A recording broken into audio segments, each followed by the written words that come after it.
जो खबर है कि 100 से भी ज्यादा फैक्ट्रियां और मिल्स बंद हो चुकी हैं फैसलाबाद में, क्या आप इसकी तस्दीक कर सकते हैं? ये बहुत शुक्रिया आपका। एक्चुअली सूरत हाल ये है, it is not in days, it is a continuous process. हर आने वाले दिन कोई ना कोई इंडस्ट्री बंद हो रही है। ये सूरत हाल इसलिए है कि जो हमारा फिनोमिना है, हम तो बड़ी देर से कह रहे हैं कि सारा सिस्टम को, जब एनर्जी का है, काइबर रेट हाई है, इन साथ के नेबर कंट्रीज के रेट्स हमारे से डिफरेंट हैं, इलेक्ट्रिसिटी का रेट डिफरेंट है, आईपीपी का मामला है, सोलर का मामला है, लोगों के रिफंड्स का मामला है। ये इतनी चीजें पाइल अप होती गई और आहिस्ता आहिस्ता लोग जो हैं वो इससे इंडस्ट्री बंद होनी थी। जी, अब तो ये वैसे जब इंडस्ट्री तो बड़ी देर से बंद।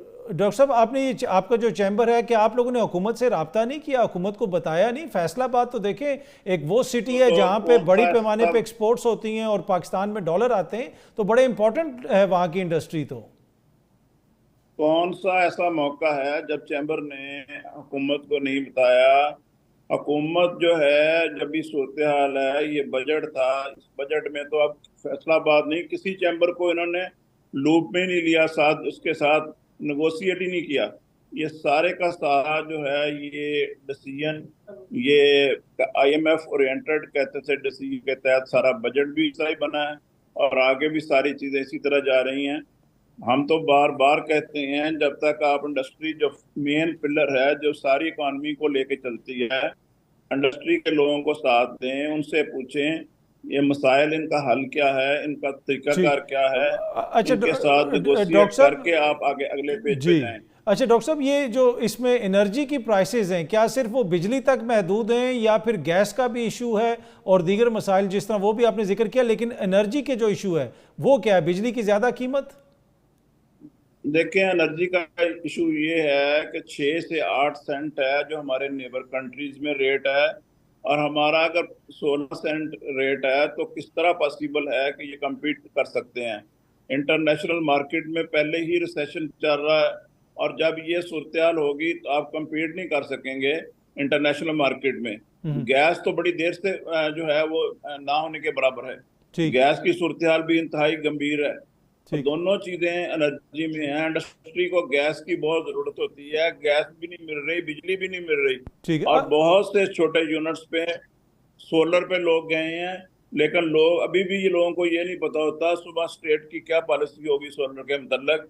और जो आईपीपीज हैं वो आप देख लें कि जो बट हम जो हम पैसा, जो हम बिजली इस्तेमाल नहीं कर रहे, उसके पैसे भी हम पैसे दे भी रहे दे रहे हैं। हैं। अच्छा डॉक्टर साहब, इसमें एक और चीज़ है कि ऑब्वियसली आपने जिक्र किया कि हम इंटरनेशनली किस तरह इसमें compete करेंगे।